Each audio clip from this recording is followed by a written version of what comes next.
Smash! Abang smash to. So, kung problema nito guys, palyado. So, nadala na ito sa ibang mekaniko. So na-try natin. Ang problema nito is gustong laging naka-choke. Naka-open yung choke. Ngayon, nakasara na yung choke. Naka-close na yan.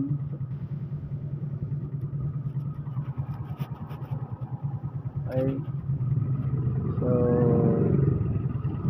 simple lang gagawin nyo mga kapaps, karepa. So nag-try tayo dyang magpalaki ng slow jet. Dagdag tayo ng measurement. So hindi maganda kasi pagka pinatas natin ang slow jet nito, nagpapawis yung carburetor. So binalik natin yung stock, nabitan natin siya ng pang XRM 110 na slow jet. Ayan, na slow jet, napaklas na lang natin. At the same time, nilinis natin yung yung mga mixing holes ng main jet. Pag pinaklas nyo yan guys, nilinisin nyo yung mixing holes, yung mismong itaas, hindi lang basta yung natatanggal na mahaba, yung mismong itaas, kasi nandun yung mga dumi. So pagkalinis natin, ganun pa din. So pinaka-tapos-tapusan, lalagyan nyo ng ano to guys, kasi wala tayong mabiling o-ring dito sa choke. Lagyan natin ng plastic yan.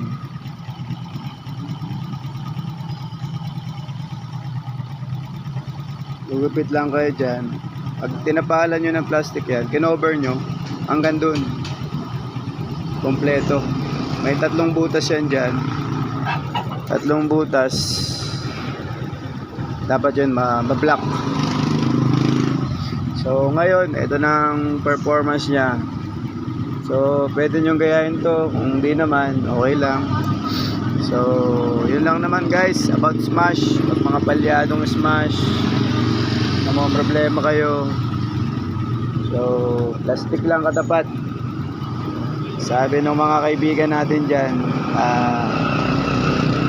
teknolohiya idol. Alright. At sa ating mga masusugid nating subscribers and followers, salamat po sa pag-watch ng video natin. Thank you po. At yan ang na-share natin ngayon about smash. So check rin natin yung KLX ulit. Nice natin yung full wave nya. Oh yun. Shout out. Shout out kay Brando. So yun lang guys.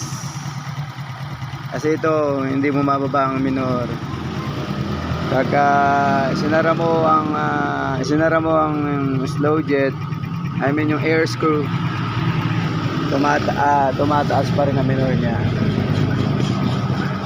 And pag gusto mo ibaba, turn it counterclockwise. Pero hindi, hanapin mo yung pinaka mataas na idle, tapos magbababa ka rito. So yun lang guys.